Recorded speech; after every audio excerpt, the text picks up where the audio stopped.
The LaGuardia strike, the ride-sharing strike implemented by Uber and Lyft drivers at LaGuardia Airport in New York City has come to a conclusion, and that is what we're here to discuss today.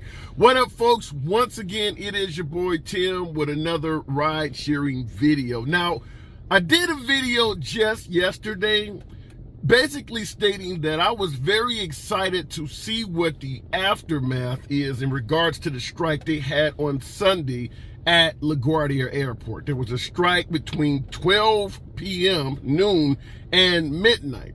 This was imposed by there's a union, a professional drivers union out there in New York City, and obviously to protest the same song and dance that all of us drivers all over the country, if not the globe, are protesting, low wages and things like that. So I wanted to find out what the success rate, or if anything was accomplished by the strike. And to do that, I made a simple search, Google, Bing, you name your search engine, Yahoo, etc. I wanted to find out if it was difficult to get rides at LaGuardia Airport on the day during the strike. Now, the media gave plenty of coverage to the strike. There were several media outlets in New York City and in other cities around the country talking about rideshare drivers going on strike in New York. So there was a lot of media coverage. So I wanted to find out, was there any media coverage, any articles talking about how difficult it was to get a ride from rather an Uber or Lyft driver on yesterday, basically during the time of the strike. First article I came up with basically is a statement from Uber itself in regards to the New York City taxi union strike. Uber says rides actually out of LaGuardia increased, so it was easier to get a ride. The Uber officials say rides out of LaGuardia increased by 36% on Sunday while this strike was taking place. Folks, this is the equivalent of having a snowball fight with your friend, missing and having a friend yell, "Aha, you missed me." They're laughing at us. They're fucking laughing at us rideshare drivers. They didn't have to release this damn statement. They could have let things go as normal. They released this statement to make it clear not only are your rideshare strikes ineffective, you have no loyalty among drivers. Here's why. In addition to saying that rides were up 36%, they stated that they received 8% more trips, and listen to this one, 7% more drivers were actually logged into the damn app.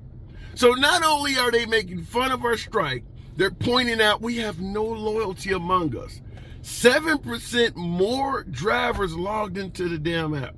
Now, the union, this professional drivers union of sorts that is out of New York City, claim that they have a membership of 25,000 drivers. Now, these are professional drivers, so this is not just Uber and Lyft.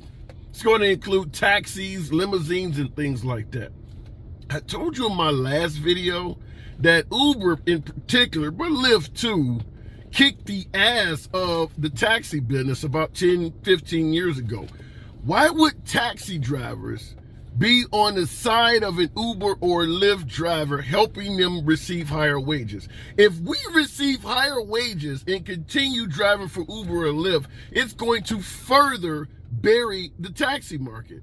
New York City is one of the only few cities in this country that still have a decent taxi structure. Most other cities, they got a few cabs rolling around here or there, but Uber has essentially decimated the taxi business. Why the hell would any union have taxi drivers and Uber and Lyft drivers standing side by side? Makes no sense to me at all. They're opponents of each other. We are opponents of the taxi business. We don't want to be.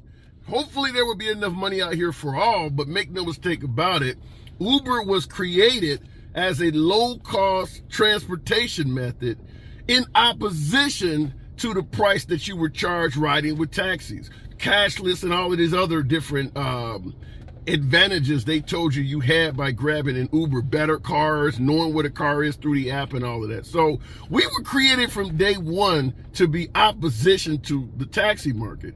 How the hell could you have a union with both sides standing side by side?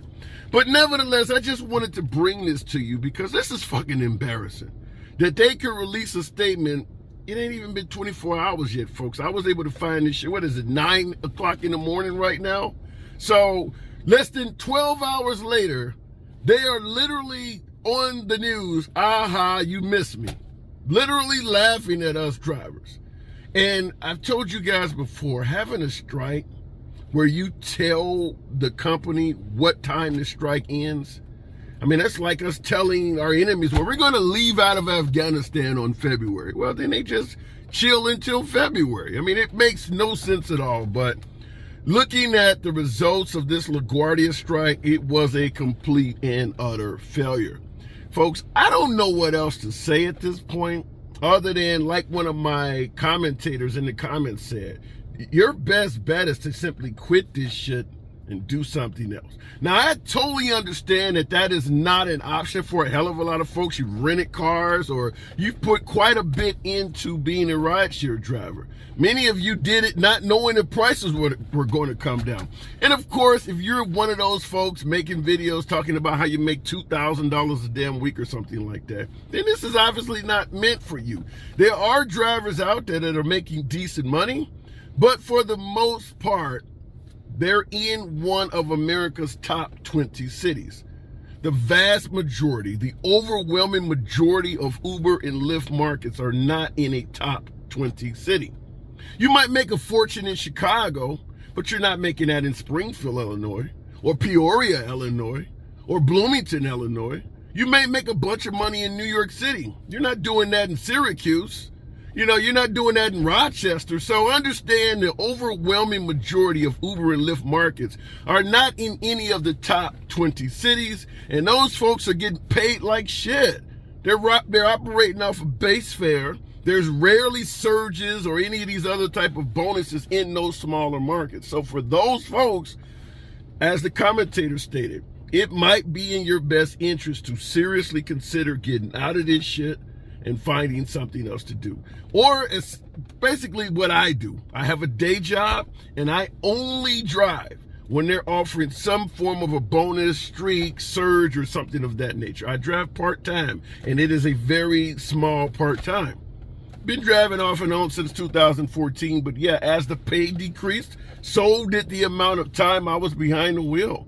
I'm not behind the wheel as much anymore. So nevertheless, I just wanted to bring this video because that was my goal this morning, was to see if I could find any news outlet covering the effect of the strike, maybe talking to passengers that were forced to stay at the airport for another couple hours because they couldn't get a trip out or something of that nature. And it does not seem like any of the passengers noticed shit. By the way, if we had 7% more drivers log into the app, they didn't even have to offer them any extra money. You didn't even need to offer them a surge or a bonus or anything like that. This is ridiculous, folks. It is ridiculous. It is completely embarrassing. But maybe I'm missing the mark. You guys let me know in the comments. Have you seen any effect from any of these strikes, particularly if you are in New York? By the way, this was the third strike in New York City that same union has implemented over rideshare fuck-ups. The third strike. I'm pissed, but ain't nothing I can do about it. It's your boy Tim with another video. As always, subscribe to the damn channel, and I'll see you in the next one.